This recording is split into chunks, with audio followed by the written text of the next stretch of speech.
Yes. All right, I am calling this meeting of the Zoning and Planning Board of Appeals to order. Today is Monday, March 17th. The Zoning and Planning Board of Appeals hears and acts on appeals for variances from city zoning code requirements. The members of this board are appointed, and the board acts as a quasi-judicial body during these appeals, which means that appeals are presented somewhat like a case might be presented in court. The board acts as the judge, determines whether to grant the appeal by a majority vote.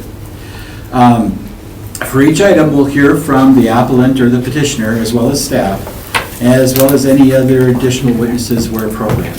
So if you are the appellant or petitioner for an item on tonight's agenda, please come and take a seat at the table when we call your item. And before we start with that, we'll do a roll call. Noel's here. Barb? Here. Stephen? Here. Joshua? Here. And Brian? Here. Welcome.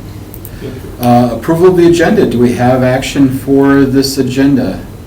Move to approve. Second. Got a motion and a second to approve the agenda. Any further discussion? Hearing none, all in favor say aye. Aye. Aye. Opposed? Motion carries. Approval of the minutes from the February 17th meeting. So moved. Second. We got a motion and multiple seconds to approve the minutes. Any further discussion? Hearing none, all in favor say aye. Aye. Aye. Opposed? Motion carried. All right, regular order of business. Welcome, Brian. Thank you. Thanks for joining the team. Glad to be So here. that's a new person. He did tell you it's a 40-year commitment. You have one meeting off every couple of years on good behavior. Just wait till they cut your salary in half. Welcome. What brings you to our table, Brian? I mean, interested in just helping our community, and wanted to do what I can. Great. Also have an interest in planning, so I sort of fit in, I think. Okay, so we're going to start with regular business. The first item up on our agenda is consideration with possible action on a request from Derek Liebhauser of Spark Development and Maureen Miller of Miller Land Investments. And that's the property owner seeking a variance to exceed maximum of units of a multifamily residential development on a downtown D1 lot at 100 East Mason Street. Okay, so please come up and join us, and I've got a little bit more to read here, so just want everybody to know it's the goal of the Board of Appeals to provide and conduct a hearing that is fair in form, appearance, and substance. And to ensure that this hearing satisfies these goals, would each member of the Board of Appeals please confirm the following for this appeal by stating, "I confirm." I do not have a conflict of interest in this matter. I confirm. I confirm. I confirm. I have not received any communication from any person or party about this matter. I confirm. I confirm. I confirm. I confirm as well, except of course for the agenda itself, right? All right. To begin with, we'll hear from staff first, and that's typically John. And John, do you swear or affirm that the testimony you're about to give will be the truth? I do. Okay, please tell us about this case. This is 44620, table 446, so there's one item of the ordinance that's in question. Minimum square footage per unit, that meaning multi-family units, in a D1 downtown district is 1,000 square feet per unit for apartment units. The applicant is seeking to create 125 units on this property, which is approximately 2.396 acres of land. If you take 2.396 and do your math calculations, that would mean 104 units. They're looking to exceed the maximum requirement by 21 units on the site. So this is a corner of Mason and Adams. If you can recall in the past, this was like a one-story metal storage building. And there's been conversations for years now between the city and the property owners on this site. There was some land swapping that happened for development to occur on this site. So you'll notice the trail. The trail used to go along Adams. It was changed over the past few years for it to go up this way. That created a new parcel back over here. This is a street view from recent years of the property, the East Mason Bridge, or East Mason Street Bridge. and they're looking to put in apartments over on this property with the trail system going back along the Fox River. This is a site plan of the property itself, apartment complex facing Adams, with parking happening both on and off site, both underground and surface lot parking on the fringes of the property. This is an elevation of the property, 4 stories underground parking. And another view of the site plan with some more of the landscaping and things of that sort that are on the property. These are some elevations of what they're looking to do out at the site. And then note that this project itself also requires a conditional use permit, which they went through to the Plan Commission last week and received unanimous recommendation for approval with the Common Council. That needs approval tomorrow night for that. Within a downtown D1 district, the maximum height of a building is 45 feet. If you want to go higher than that, you don't come to this board, you go to the Plan Commission and the City Council to ask for a height of the building to be raised taller than 45 feet. It's not a hardship variance, it's just a request to see if it makes sense with the neighborhood, and the Plan Commission gave it unanimous approval. So going back to the code, it's 1,000 square feet of land that you need to have for every unit in the code. There are other bulk requirements that come into play that show, can this site actually fit with what they're asking for as far as intensity of the uses on the site? So the other bulk requirements we typically see that we review, and we might review in this board, it would be setbacks, impervious surface, parking. Those are your main issues. They hit all those marks as far as the overall property in the site, along with amenities that are provided for to both the private members and then the public in large, as far as moving along the Fox River Trail back over to the river itself. So for bulk requirements, it meets the code. The one part it doesn't is this part here for the amount of units itself, to where, based on the size of the overall area, it doesn't. I will note that when it comes to this area, it's faint on this map, but you can see a gray line. The property does not go directly to the river itself. There is the area for where the trail goes through and takes up space. If you happen to have had that area included, we wouldn't be here with the board, but the property stops to account for the public access for the trail itself.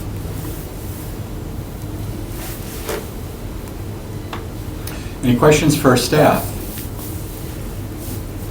So are these all one-bedroom apartments? No, it's a mixture of units. So the bedroom count itself doesn't play a role in this particular question. There are times where bedroom counts do matter as far as writing, say, minimum parking standards for properties outside of the downtown district. For instance, you need to have a certain amount based off of how many square footage you have for, I want to do this back, not parking, but for this particular question. If you are in an R3 district, the minimum standard is 1,500 square feet per acre, and then another 500 square feet per additional bedroom. That's not the case here. It doesn't matter what the size of the unit is. It's 1,000 square feet of land is required for every 1 unit of multifamily. Okay. Okay, so the approximate square feet reduction is not a size of the apartment, it's just based on this, okay, all right. It's just based on units. It's a great deal more sense to me. Yeah, in theory, you could take, say, let's say, 3 2-bedroom apartments and turn into 1 6-unit or 6-bedroom apartment, and that would reduce the count by 2 units at that point. Yeah. But they're not asking for that. Okay. Other questions for staff? All right, let's hear from our petitioners. And as I did with John, do you swear or affirm that the testimony you're about to give will be the truth? Yes. And please give us your name and tell us your story. Sure, Derek Liebhauser, Spark Development. I don't think I could have said it better. He recapped everything nicely for me. We got involved with the site with the Miller family, who has been working to develop this for quite a long time. The previous owner, who was going to develop it himself, passed away, and we're hoping to continue on the project. I believe it was 2019 that he first brought this to the city, and our concept that we're working with currently is substantially similar to what Mr. Miller was bringing for when he was developing it. that's how we came to the site. We're currently working with a very similar concept to what Mr. Miller had, with some slight changes, which is why we're here today. I think the most important thing that John touched on is, we could easily get under this requirement if the space for the trail was included, which is another acre. That would get us to our unit count, so that's one limiting factor for us.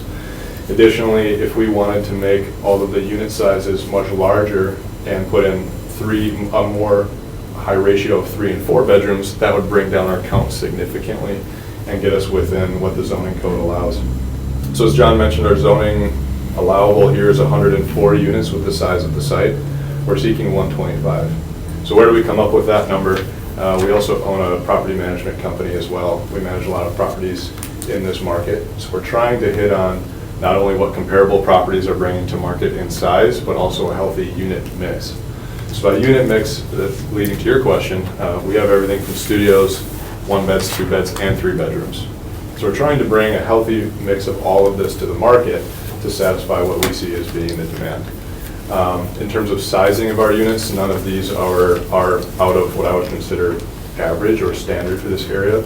Studios being about 550 square feet, 1 bedrooms being 725 to 750, 2 bedrooms being about 1,000 to 1,150, and 3 bedrooms being 1,450 to 1,500. So the number that I put in here, it's a good question. We're not requesting 833 square feet per unit.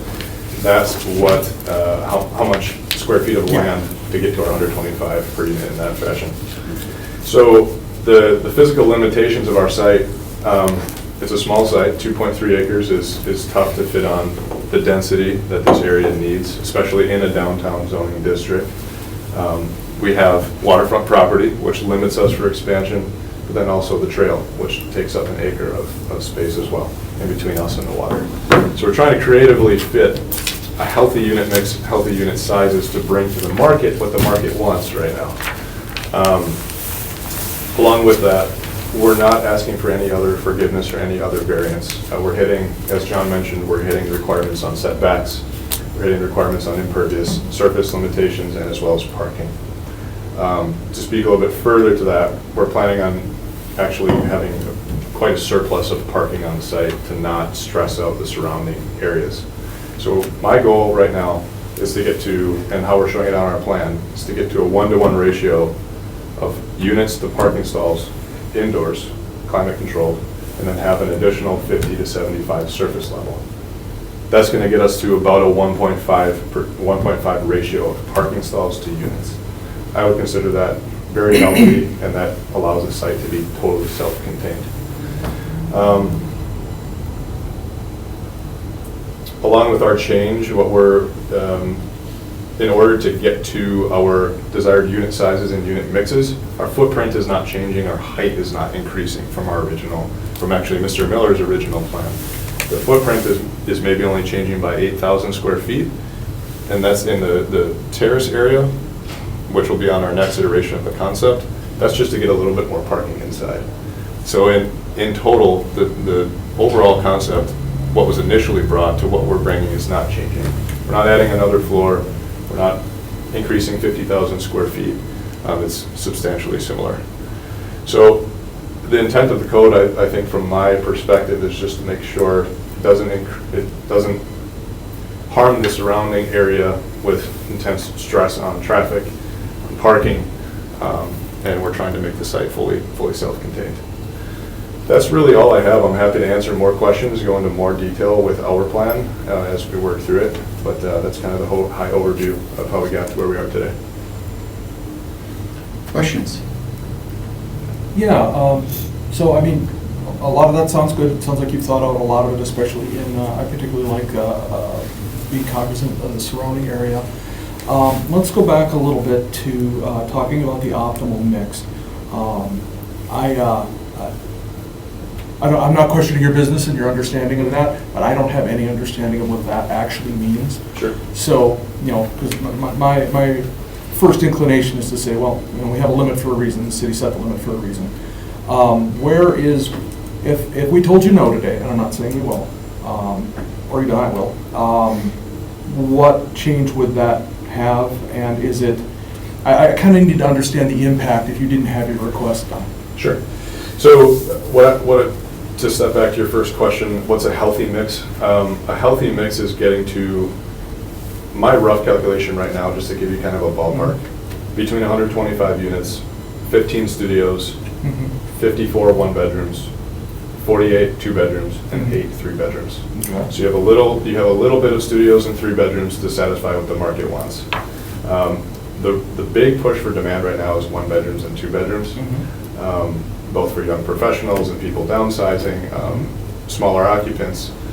And if you said no today, one of two things would happen. We would either have to remove an entire floor to get back to our ratio of mixes, percentages of mixes we want to get to, or we'd have to cut out the studios, cut out a bunch of 1-bedrooms, and make 3 bedrooms and maybe even 4 bedrooms out of them to get down under that amount. Okay. Now, we don't build any 4 bedrooms in apartments because there's zero demand for it. 3 bedrooms, as you can see, 8 of 125 is very low, and that's because the demand for 3 bedrooms in new construction like this is also very low. Why that may be, I guess, is speculation. I'm not an expert on why that may be, but the heaviest demand in this area particularly is 1-bedroom and 2 bedrooms in this type of building with this type of amenities, et cetera. Yeah, and new construction, I think that would be fair. Yes, absolutely. And then oftentimes you see two people that are looking for 3 bedrooms are not typically renting in apartments like this. They may be renting a home or buying a home, right? So what we're trying to do is, we've had several studies done on the area by Newmark. It's a third-party company that looks at these things Yeah, I'm for us. familiar with Okay.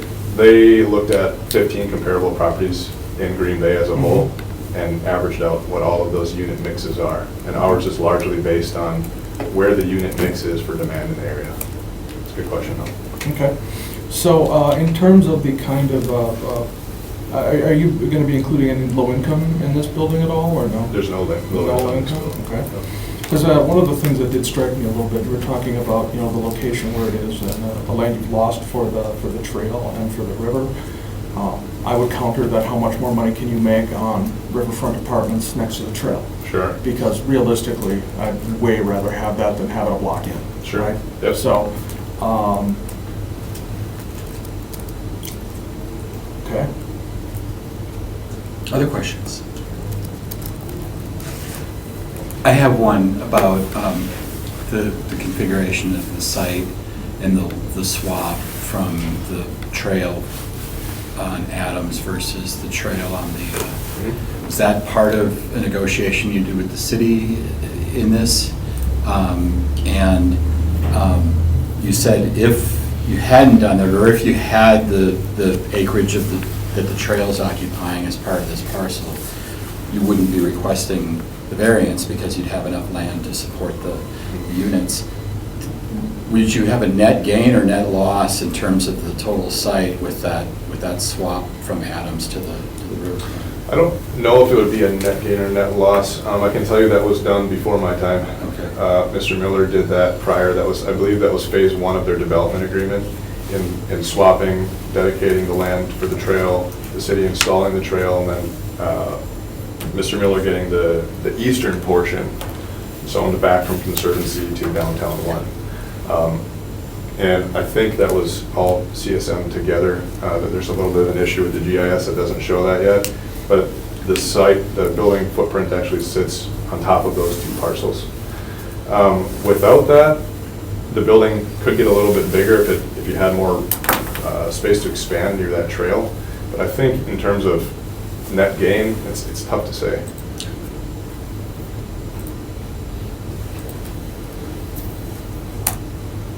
Other questions?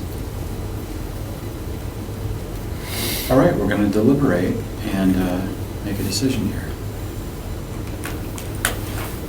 Thoughts, folks? Yeah, I guess I'll take the first run through here. As far as preservation of intent, I don't think that this is inconsistent with the spirit, purpose, and intent of the regulations.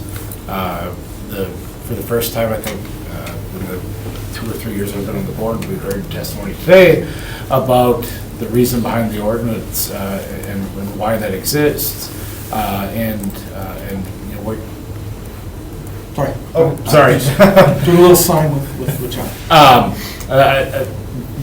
don't think I've ever heard anyone explain the reason behind the ordinance and keeping parking self-contained, which I think there's been an effort to preserve the intent, keep the parking on site within the parameters here. As far as exceptional circumstances, I think it is an unusual lot.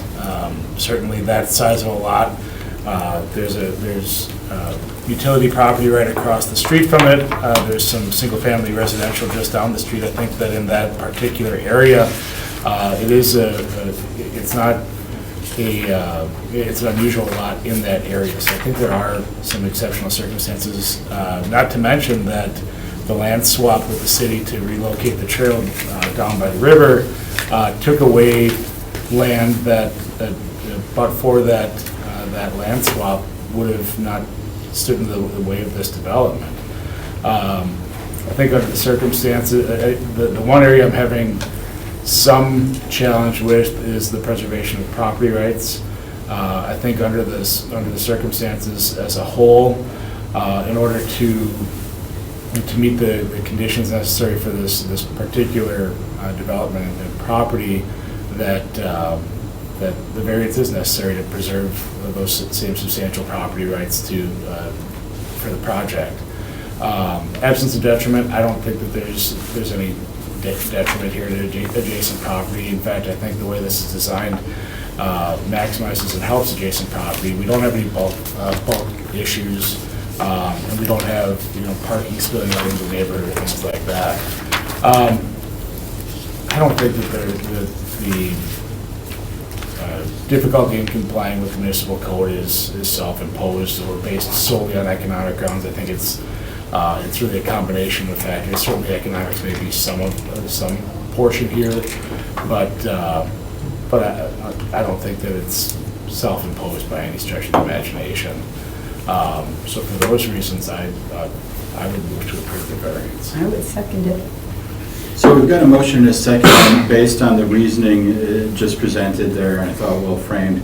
I would add as part of our discussion, I think not only the configuration of the site itself as an exceptional circumstance, but the cooperation with the city in terms of the trail along there, that's an asset for the entire community. If that wasn't, an offered piece by the development in its earlier forms, there'd be enough room to do exactly what they're proposing to do here. I think from the standpoint of looking at this to say, let's consider that area as being part of this site for the sake of, is there enough elbow room for these apartments? And it certainly seems to me that there is. I mean, it's a shared community space along the river, but certainly in terms of the intention of the code, as I understand it, to make sure that we don't overbuild property, we got to think about this as part of that. Yeah, especially since all the other requirements have been taken care of, this is just for one. And I think you're right. I mean, it's not like there's going to be a fence put up between the trail or, I mean, people can spread out and the parking's been taken care of. I guess I should also clarify for my motion, I did intend to include a condition that the conditional use permit be granted by the common council to the height of 54 feet. And I'll accept that with my second. Great. Any other further discussion on the motion on the table? All right, hearing none. All those in favor signify by saying aye. Aye. Aye. Opposed? Motion carried. Congratulations. Thank you for your time. Subject to action by council, you've got your variance. So. Thank you. Tomorrow night. We'll be there. It's exciting to see that happen. All right, item 3, appeal 25-05, consideration with possible action on a request from Dalton Rouge of Rouge Properties LLC, applicant and property owner seeking variances to exceed standards for a multifamily property parking lot addition directly from an alley at 822 Pine Street. So we're back on Pine Street again, and join us at the table, please, and we'll get started with staff after I ask a couple of questions. Everybody? Can you state the following? I confirm if these statements for you are true. I do not have a conflict of interest in this matter. I I confirm. I confirm. I confirm. I have not received any communication from any person or party about this matter. I confirm. I confirm. I I confirm. confirm. All right. John, do you swear or affirm that the testimony you're about to give will be the truth? I do. All right, please tell us about this request from the staff perspective. And I'll note there are members of the public here who are here for this item as well. So, Okay, great. Looking at 4 different parts of the code. This goes back to our December meeting when you had essentially the same layout in front of you. But that time that was for the parcel that was over on Cherry Street, a single-family home. In that time, property lines switched around. And now this part of the property that we're looking at is now attached to 822 Pine Street, the apartment complex. So the single-family home no longer has property in this area. That property was, where the line was moved around. With that said, though, there are 4 parts of the code that have issues. First part being 44-1964, sub 1, sub B, perimeter landscape. You'd have a 25-foot buffer when you happen to have a multifamily building that's 2 stories or more zoned next to residential properties. That's on both the south side and the east side of the property. East side is fine. There is enough land there. The actual width is fine. The south side, 3 feet is the request. Buffer design. Buffer area shall consist of either a masonry wall, fence, berm, plantings, or a combination thereof that forms a screen. A minimum of 4 feet in height, not less than 90% opaque on a year-round basis. Buffer shall be landscaped with at least 1 tree and 5 shrubs for 50 linear feet. So on the plans, it's been shown that it's planting of a fat Albert blue spruce and emerald green arborvitae. The plan shows a combination of 6 shrubs and then 3 shrubs and 3 trees on the east side of the property. Code requires the screen to be a minimum of 4 feet in height and 90% opaque on a year-round basis, and then with 1 tree and 5 shrubs every 200 feet. In order to make that mark at 106 feet, that means 3 trees and 15 shrubs, and then showing evidence of a 4-foot tall screening along that area where the new addition is onto the property. That's not explicitly known in the plans that were submitted. So that's the second part. Third part, driveway throat length. The minimum permitted throat access is 18 feet as measured from a property line. In this case, they're looking for 0 because they're looking to back out right into the alley itself. And then finally, impervious surface. The existing impervious surface is approximately 53.2% on the property. By removing an existing garage and then placing down this 24 by 48 stretch of pavement, that gets your impervious to about 60.4%. Within an OR district, it's 60.0%, so it's 0.4 over what is required. This is a view of that area, looking southbound down the alley. Where you see that garage itself, that's proposed to go away, very small one-stall like shed that was servicing, you can tell by the colors, the single-family home. Property lines have moved, that is to go away. This is the updated property lines. So you can kind of tell where it says 53 feet right here, that was the old line. That's now connected back to this property over here.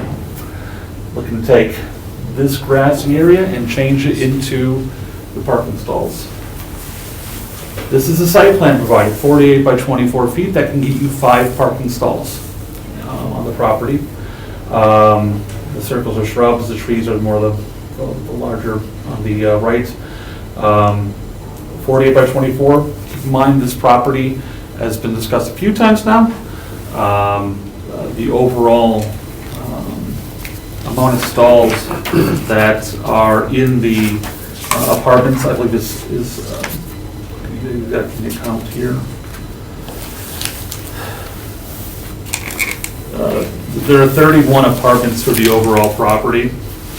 And this addition of 5 stalls would still get them a bit short of their permitted requirements. You need to have 39, so right now they're grandfathered in with their lack of parking on the site. The additional 5 would get them closer to that number, would not get them to the actual, it would not get to 39 stalls in total. Anything else, John? Nothing at this point. All right, any questions for staff?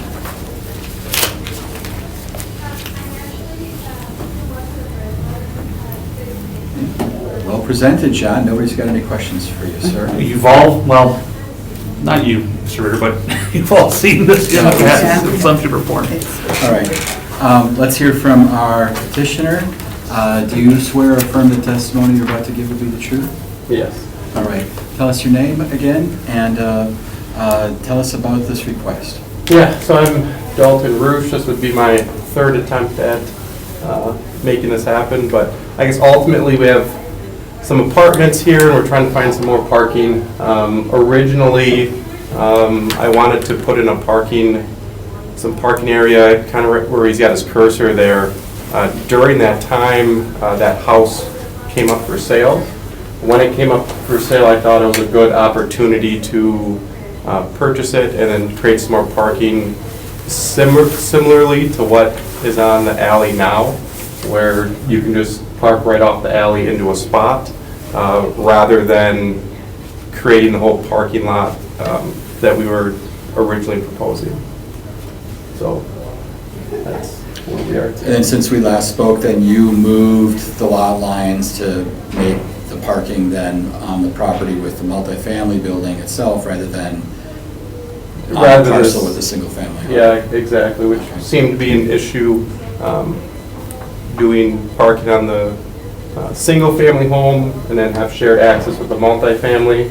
We just put the lot with the multifamily so that it stays there, even if the single-family was to be sold or whatever else down the line. Now, there's a couple of points where John mentioned in the review where he didn't see all the trees necessary or the proper screening or other things like that. Is that an intent where you're asking for a variance from that screening, or is that just not necessarily getting the whole thing and you be willing to comply with the Yeah, I will screening? comply with whatever screening needs to happen. I thought I put the correct shrubbery needed that would be wide enough and tall enough for the buffers that are needed. Yeah. Other questions for our petitioner? And we'll get to our guest speakers in a second. Any other questions for the petitioner? I guess with that, is there even any need for a variance at all as to the shrubbery and screening? Yeah, maybe not. I Or can maybe- address it. If that's not the case, the site plan will get back in for review no matter what here in the future. It just will not be sort of variance requests looked at. We're gonna need information that comes back that meets that part of the code to the 90% opaque and the proper amount of trees and screen bushes. So I guess as I'm hearing it now, the first two requests are really perhaps. No, the first one is still there because on that, the buffer area remains at 3 feet 3 feet. rather than Sorry, 25 right. feet. Sorry. To the south. Yeah. Other questions for the petitioner?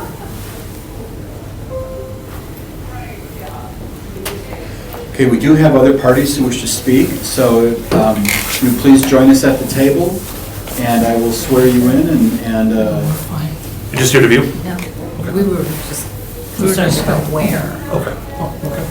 so no input from you? Okay, we can do that. Thank you for being here and participating in the process in a fashion. So. All right, if there's no other questions for the petitioner, let's deliberate and come to a decision.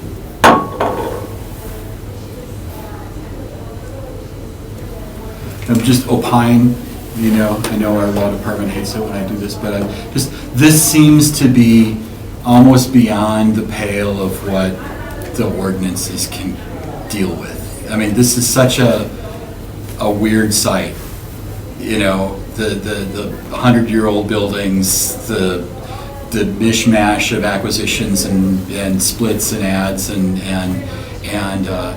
I think from the standpoint of just managing the physical nature of our community, having one owner control the collection of property along that alley and the multifamilies thereby probably makes it easier and better, and some of the things that I'm seeing here make a lot of sense to me. I don't know necessarily how we get there on the variance front, but you know, it's one of those things that if there are times we need to look at something and maybe, if this were a no-go for us from a variance perspective, this should be a planned unit overlay or something like that it goes through Plan Commission or something and maps it all out. Because I think what's being attempted here makes sense to me, but I don't know that we're going to be able to get our arms around it. So I'll shut up now on that. I just have a question, though. Yeah. So, do we have to do the tests on 3 different variances? Yeah, if the tests apply to all of the elements of the requested variances, that's fine. But we do need to, bear that in mind. So we can do it all as one, but you have to think about the application of those tests to the facets of all the changes requested here. So, I think in terms of our argument, if we can get like maybe a broader understanding, at least on the third one, 44620, for impervious surface, that's to me, that's 0.4%. To me, that's at least in my mind, I don't want to have it really talk about that because that's just doable.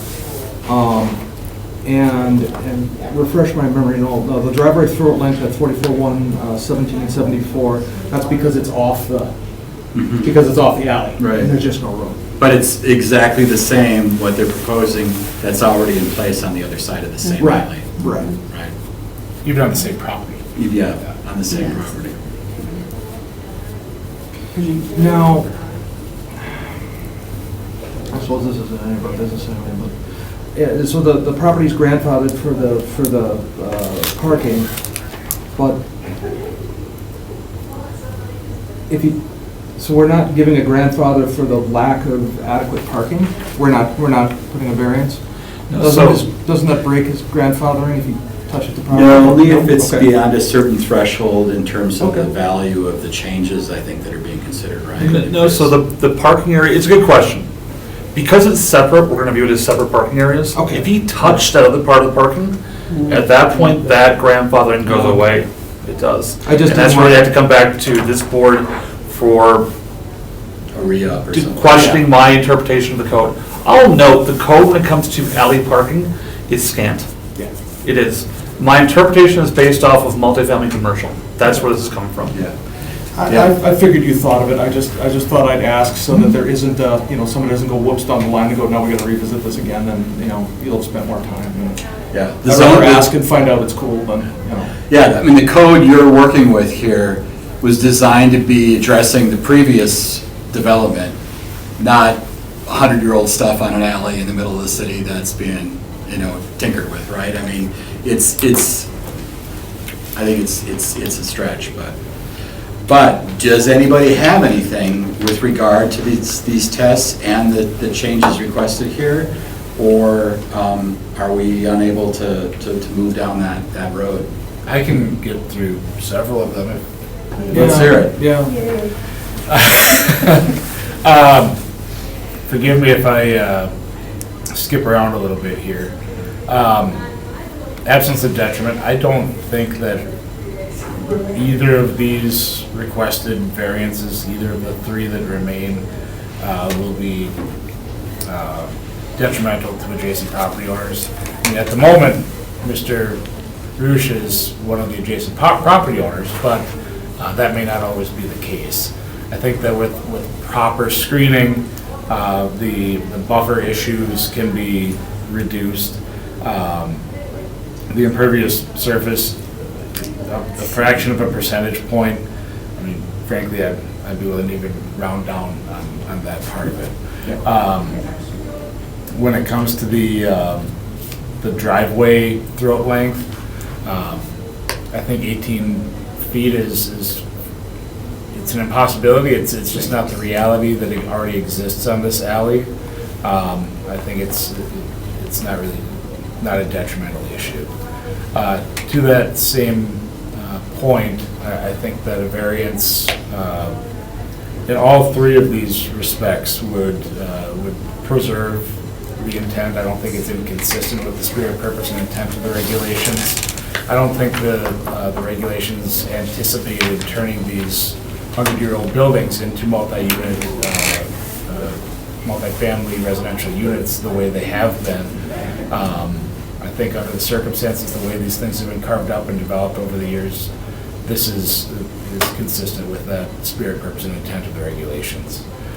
Exceptional circumstances, yeah, I think it's exceptional. I think it's an unusual conglomeration of uses or housing types between the single family and mishmashed with the multifamily in that same area. I think it's also a unique circumstance applicable to this lot that there is such a need for that parking in order for those units to be served by sufficient parking. I don't know where I'm at this point. Preservation of property.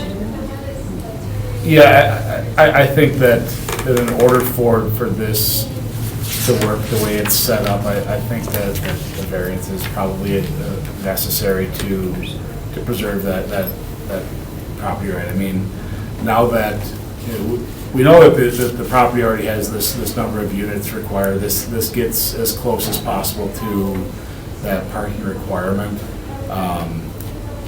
It's into an alley that I would have more of a concern if this was a proposal going directly onto a city street, but it's into an alley. I think that's what alleys are for. So under the circumstances, as inartful as that presentation was, I guess I would move to approve on all three grounds. Did we discuss hardship? I can hit hardship if you want. Let's Okay. hear that before we. I thought I got it, but your if motion. I missed, We that's did. perfectly Okay. fine. I wanted to add a couple of comments anyway. So on hardship in specific though, just to cover it, I think that the difficulty in complying with the code here, excuse me, is not self-imposed, and it's really a function of the area that it's in. It's older houses. The code wasn't, as was mentioned earlier, the code wasn't designed for this, and the use for it. And I think that from a very practical standpoint, not approving this is probably considerably worse than approving it in terms of the kind of inches the kind of hardship it'll cause on the residents in that given area.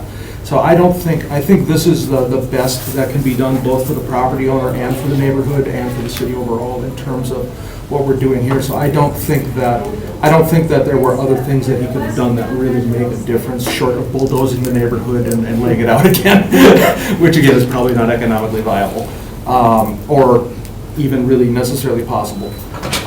So looking at all that, and then the exceptional circumstances and preservation of intent, I guess, that's also, again, I don't like the throat issue. I don't think that regulation was ever designed for an alleyway. I've never seen an alleyway with an 18-foot throat. So again, I think, everybody's trying to Make it better. yeah, stay within the bounds of reasonableness, but still acknowledging the physical realities on the ground. So I think that in those, I would say we're covered across this. I agree with Josh's reasoning across the rest of them. And out of an abundance of clarity, I'm not asking or suggesting that in any way that we approve the buffer piece at all. So that's just not part of it. And I would just note too, I think because of some of the other ways that, whether they're grandfathered or were previously approved, the parking with no throat off the alley, just across the alley from what we're looking at here, to me argues for the variance under the preservation of property rights. There's other stuff that's doing this right there. I mean, it's not like, oh, the guy 2 blocks down has the driveway that doesn't conform. It's just like, this is the same site.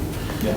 And this is just allowing this site to develop consistently to its previous development, and certainly second all the thoughts on exceptional circumstances. This is a weird one, and kudos to the owner for trying to get a single cohesive development site out of this. So I heard a motion to approve the requested variance based on variances based on this exploration of the buffer width being less than required, and for the throat length being a variance at no feet, and a variance granting the impervious surface increase above the 60% threshold, arguing that it's just a de minimis change going to 60.4. I would think that's maybe even the realm of measurement error. And so I'm hearing those three, but that the applicant is going to have to continue to work with the city to come up with a screening plan that meets the code requirements of screening a parking lot from adjacent properties. Is that your understanding of the motion that you made? It's a whole lot more eloquent than I could have Okay, said. and we've got a second on that motion? I think you should second it. I'll second. Okay, we got Stephen seconding that. Is there any further discussion on this motion that's on the floor? Okay, hearing none, all in favor, say aye. Aye. Aye, opposed? Motion carried. Congratulations, I think third time was a charm. So- All right, thank you. Thank you, Mr. Rush. Thank you. All right, informational. Our next meeting is April 21st of 2025. And I would entertain a motion to adjourn. I made that one. A motion to adjourn, all those in favor say bye. Bye. Aye. Thank you all. Not April 21st.